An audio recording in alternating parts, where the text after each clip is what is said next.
ഉദാഹരണത്തിന് ഒരു NRIയെ സംബന്ധിച്ച് ശക്തമായിട്ടുള്ള 10 കാര്യങ്ങളാണ് അവരെ മനസ്സിൽ ഈ സമയത്ത് അലട്ടിക്കൊണ്ടിരിക്കുന്നത്. ആ 10 ചോദ്യങ്ങളിൽ ഏതെങ്കിലും ഒരു ചോദ്യം നമ്മുടെ മനസ്സിലുണ്ടായിരിക്കും. എന്തൊക്കെയാണെന്ന് നോക്കാം. ഒന്നാമത്തത്, റിട്ടയർമെൻറ്റിന് ശേഷം ശമ്പളം നിൽക്കും അഥവാ ഇൻകം നിൽക്കും, പക്ഷേ നമ്മുടെ ചെലവ് നിൽക്കുമോ?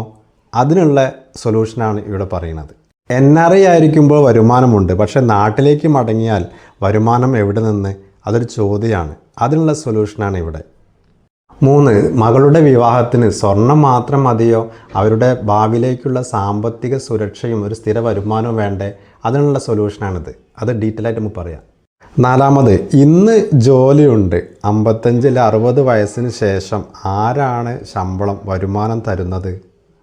5, ഏറ്റവും കൂടുതൽ മലയാളികൾ ആശ്രയിക്കുന്നത്, ബാങ്കിൽ പണം കിടക്കുന്നുണ്ട്, പക്ഷേ അതിൽ നിന്ന് സ്ഥിരമായൊരു വരുമാനം കിട്ടുന്നുണ്ടോ? 6, നിങ്ങൾ ഇത്രയും കാലം ഉണ്ടാക്കിയിട്ടുള്ള പണം, നിങ്ങളുടെ പണം നിങ്ങൾക്ക് വേണ്ടിയിട്ട് എന്തെങ്കിലും ജോലി ചെയ്യുന്നുണ്ടോ? 7, റിട്ടയർമെൻറ്റ് ഇൻകം ഇല്ലാതെ, അതായത് പെൻഷൻ ഇല്ലാതെ സ്വകാര്യ ജീവനക്കാരും അതുപോലെ തന്നെ ബിസിനസ്സുകാരും NRIക്കാരും ഏറ്റവും കൂടുതൽ അനുഭവിക്കുന്ന വലിയ ടെൻഷൻ എന്താണെന്നറിയാമോ? അതാണ് ഈ സൊല്യൂഷൻ. 8, നമ്മുടെ കേരളത്തിൻ്റെ പല സ്ഥലങ്ങളിലും പല വീടുകളിലും നടന്നുകൊണ്ടിരിക്കുന്നതാണ്.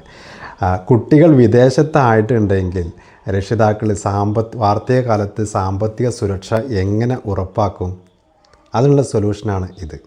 9, വിദേശത്തേക്ക് പോകുന്നു, ജോലി കിട്ടുന്നു, വരുമാനം കിട്ടുന്നു, അതുകൊണ്ട് സ്വർണവും ഭൂമിയൊക്കെ വാങ്ങുന്നു, പക്ഷേ അതിൽ നിന്നൊരു വരുമാനം കിട്ടുന്നുണ്ടോ? അതിനുള്ള സൊല്യൂഷനാണ് ഇവിടെ.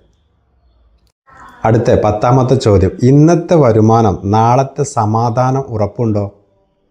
റിട്ടയർമെൻറ്റ് പ്ലാനിങ് ഇല്ലാത്ത ഏതൊരു വ്യക്തിയുടെയും മനസ്സിൻ്റെ ഉള്ളിലുള്ളൊരു പേടിയാണ് റിട്ടയർമെൻറ്റിന് ശേഷം വരുമാനം ഇല്ലാതാകുന്നു. 1. 2, ചികിത്സാ ചെലവ് വർഷം തോറും കൂടിക്കൊണ്ടിരിക്കുകയാണ്, മക്കളെ ആശ്രയിക്കേണ്ട അവസ്ഥ വരരുത്.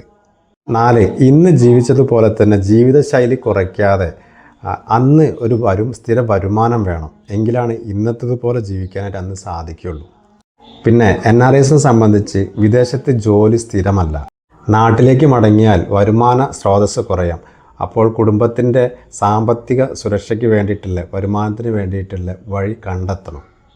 അതുപോലെ തന്നെ കുട്ടികളുടെ ഉന്നത വിദ്യാഭ്യാസം, ഹയർ സ്റ്റഡി, അതുപോലെ തന്നെ അവരുടെ വിവാഹ ചെലവ്, അതുപോലെ കുടുംബത്തിൻ്റെ സാമ്പത്തിക സ്ഥിരത, അതിലും വലിയതാണ്, ഏറ്റവും വലിയൊരു ഭീകരനാണ് ഇൻഫ്ലേഷൻ.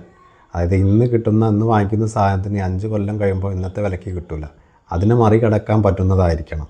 ഇതെല്ലാം ഫാമിലി പ്ലാനിങ്ങിനുള്ളതാണ്. പക്ഷേ വെൽത്ത് ക്രിയേഷനിൽ വരുമ്പോൾ ബാങ്ക് FD 10-15 വർഷം മുമ്പ് 10% മുകളിലുണ്ടെങ്കിൽ ഇന്ന് റേറ്റ് കുറഞ്ഞ് 7-6 ആ റേഞ്ചിലാണ്, 6ൻ്റെ താഴെ ആ റേഞ്ച് കിടക്കുകയാണ്. ബാങ്ക് FD റേറ്റ് ഭാവിയിൽ കുറയാനാണ് സാധ്യത. കാരണം ഇത്രയും കാലം കുറഞ്ഞ ചരിത്രമാണ് ഉണ്ടായിട്ടുള്ളത്. അപ്പോൾ ബാങ്ക് FDയിലിട്ടിട്ടുണ്ടെങ്കിൽ ഒരു സ്ഥിര വരുമാനം ലഭിക്കുമോ? കയ്യിൽ ഉണ്ടാക്കി വെച്ചിട്ടുള്ള പണം ചിലവായിട്ട് തരും ഒരു പദ്ധതി ഇല്ലെങ്കിൽ.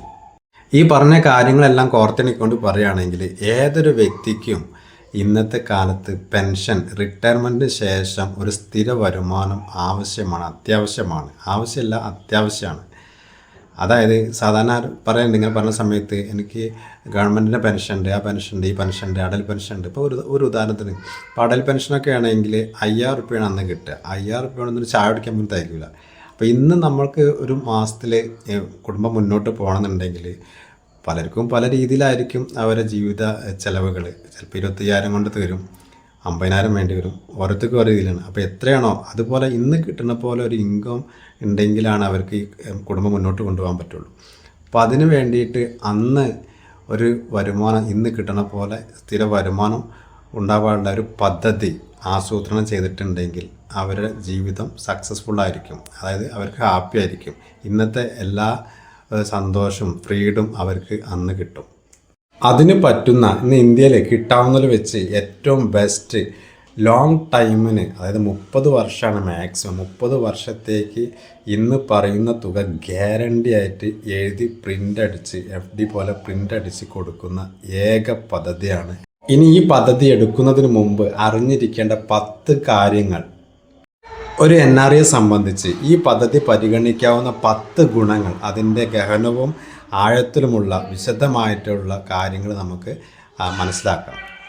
ഈ പദ്ധതിയുടെ പൂർണ്ണമായിട്ടുള്ള വിവരണങ്ങൾ ഒരു 10 പാർട്ടായിട്ടാണ് 10 ഭാഗങ്ങളായിട്ടാണ് ഇത് അപ്ലോഡ് ചെയ്യുന്നത്, 10 ഭാഗങ്ങളായിട്ട്. അപ്പോൾ അതിന് വേണ്ടിയിട്ട് നിങ്ങൾ ഈ ചാനൽ സബ്സ്ക്രൈബ് ചെയ്യുക, പിന്നെ ബെല്ലൈക്കൺ അമർത്തുക, പിന്നെ എന്താ ഷെയർ ചെയ്യുക, ലൈക്ക് ചെയ്യുക, എന്താ ചെയ്യുക.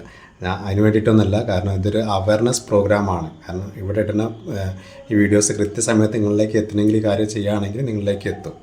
കാരണം ഇതിൽ നിക്ഷേപിക്കുന്ന നിക്ഷേപരെ സംബന്ധിച്ച് അവർ ലക്ഷങ്ങൾ ഇൻവെസ്റ്റ് ചെയ്യുമ്പോൾ അവരെ ഓരോ പണത്തിനും അത് എന്താവണം എങ്ങനെയാണെന്നുള്ളത് കൃത്യമായിട്ട് അറിയാനുള്ള ആഗ്രഹം അവർക്കുണ്ട്.